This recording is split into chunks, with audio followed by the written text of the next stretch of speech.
শ্যামচংপাড়ার বৃষ্টি, ঝুম বৃষ্টি। আজকে টানা 2 দিন যাবৎ বৃষ্টি। কালকে অতিরিক্ত কষ্টকর একটা ট্রেল 21 কিলো হয়ে আসার পর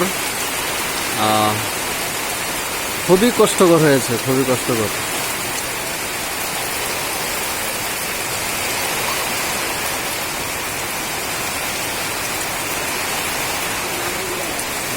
পাড়া, আমরা এই ঘরটাই ছিলাম।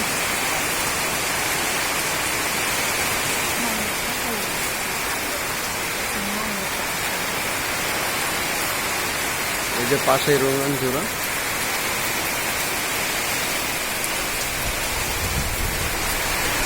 মেঘে ঢেকে গেছে পুরোটা।